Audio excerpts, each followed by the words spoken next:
Syukur itu membuat karunia yang ada ternikmati jadi kebaikan, dan yang belum ada ketarik. Orang tidak syukur, yang ada tidak ternikmati, yang belum ada tidak akan datang, yang ada malah jadi petaka. Tidak ada yang lebih pahit dari berharapnya hati kepada Allah. Allahumma ftah lana hikmataka ya Allah.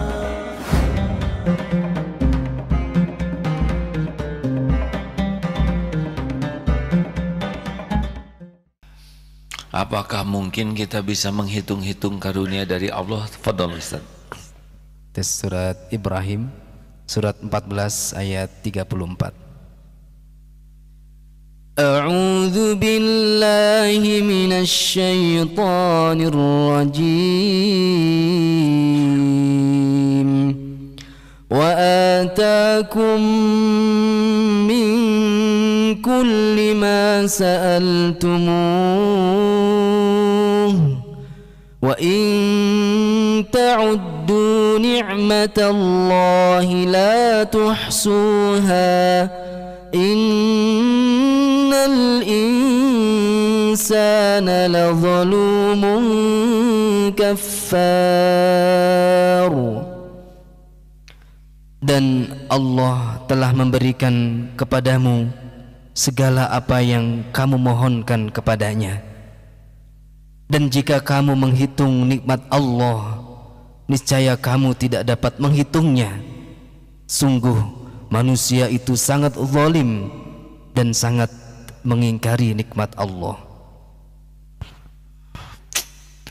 Manusia memang zalim. Hebatnya Asy-Syakur, kita tidak jadi berbuat maksiat saja dapat kebaikan itu dari Allah. Kita tidak jadi menzolimi diri sendiri, dapat itu pahala. Mau berbuat maksiat belum dicatat, udah jadi dicatat satu, enggak jadi maksiat dapat pahala. Masya Allah. Makanya rekan-rekan, udahlah, hidup mah cuma satu saja, berbuat baik. Innallaha yuhibbul muhsinin. Sesungguhnya Allah sangat mencintai orang yang berbuat kebaikan. Kapanpun, dimanapun, kepada siapapun, baik saja. Nih, salah satu kebaikan yang Allah sukai adalah syukur. Ibrahim ayat 7 ya. Kita ingin ditambah karunianya enggak oleh Allah? Boleh jawab, boleh enggak, ada saya mah. Ingin ditambah karunianya oleh Allah? Sing ikhlas kalau ngejawab tuh ya. Dan yang paling gampang nambah karunia mah syukur. Syukur itu membuat karunia yang ada ternikmati jadi kebaikan, dan yang belum ada ketarik. Orang tidak syukur, yang ada tidak ternikmati, yang belum ada tidak akan datang, yang ada malah jadi petaka. Makanya kita wajib mengetahui ilmu syukur. Kita sudah sering bahas, tapi kali ini lebih didetailkan ya. Tapi ini dulu jaminan Allah bagi ahli syukur. Ibrahim ayat 7 surat ke-14 ayat 7. A'udzu billahi minasy syaithanir rajim. Wa idz ta'adzana rabbukum la in syakartum la azidannakum لئن شكرتم لأزيدنكم ولئن كفرتم إن عذابي لشديد. Dan ingatlah ketika Rabbmu memaklumkan, sesungguhnya jika kamu bersyukur, niscaya aku akan menambah nikmat kepadamu. Tetapi jika kamu mengingkari nikmatku, maka pasti azabku sangat berat. Nah, begitu hadirin. Semua nikmat itu dalam genggaman Allah. Semua nikmat adalah milik Allah. Semua nikmat apapun bentuknya hanya dari Allah. Selain Allah hanya makhluk. Pastikan yakin seperti itu. Nikmat apapun yang datang kepada kita pasti dari Allah. Itu syukur yang pertama. Syukur yang kedua, afdalud doa, lidah selalu memuji Allah. Doa yang paling afdal itu alhamdulillah ala kulli hal, dalam segala keadaan. Tiga, manfaatkan nikmat yang ada untuk mendekat ke Allah, itu syukur. Kening pakai banyak sujud, syukur. Makin banyak sujud seperti Rasulullah SAW sampai bengkak kakinya, tahajud itu syukur. Ciri orang yang bersyukur itu tahajudnya kuat. Di antaranya mata sering baca Quran, itu syukur, pasti enak tuh dibanding dengan baca WA. Banyakan mana? Baca Quran, baca WA, jujur. Awas jangan langsung soleh ya, harus jujur dulu. Mulut pakai banyak zikir, masya Allah, barokah. Tubuh pakai banyak taat ke Allah, nikmat. Apapun karunia digunakan untuk mendekat kepada pemberinya, itu syukur. Rumah tangga, sakinah tidak datang dari suami, sakinah tidak datang dari istri, sakinah datang dari Allah, diberikan ke rumah tangga yang mendekat ke Allah. Bukan perkara uang. Sahabat Nabi 300 tuh ahlu sufah, tidak punya rumah, tidak apa-apa, tapi sakinah hatinya.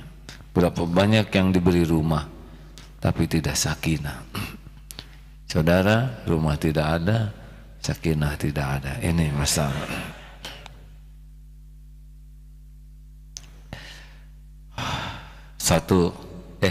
Yang keempat, berterima kasih kepada yang jadi jalan nikmat. Seperti berbakti ke orang tua, itu syukur, karena kita lahir lewat orang tua. Dan yang kelima, at-tahadus bin nikmah, menampakkan nikmat itu. Menceritakan nikmat boleh, menampakkan nikmat boleh, dengan catatan supaya orang tahu ini nikmat dari Allah. Bedanya dengan ria apa? Bedanya dengan ria adalah kalau ria niatnya supaya diri yang dipuji, tapi kalau syukur niatnya supaya Allah yang dipuji. Minum aja, apa-apa. Nih, cuci. Ya anggap saja rumah sendiri di sini, ngepel aja. Minum tuh ada waktunya ya. Alhamdulillah ya, semuanya ada hikmahnya. Sabarlah ya, semuanya niatnya baik. Udah nggak apa-apa, jangan diambil lagi. Hadis dulu silahkan Ustaz.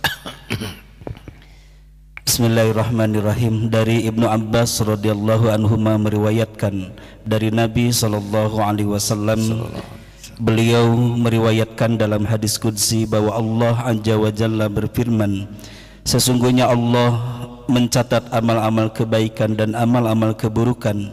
Kemudian Allah menjelaskan hal itu. Barang siapa yang berniat akan melakukan amal kebaikan tetapi ia tidak dapat melakukannya karena suatu udzur yang dibenarkan, maka Allah mencatat baginya satu pahala kebaikan yang sempurna.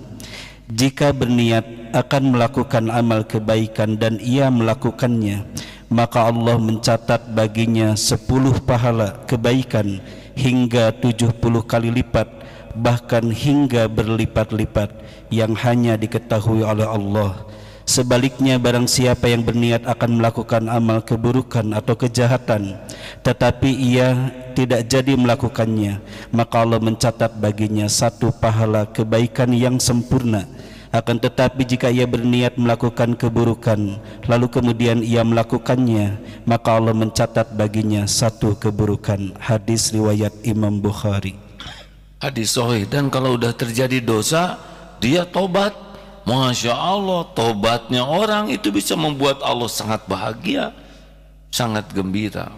Masya Allah. Pokoknya enaklah sama Allah. Lihat ya, pohon rindang besar itu kan air. Hanya dengan air pohon menjadi rindang, kokoh, menjulang, rimbun, berbuah.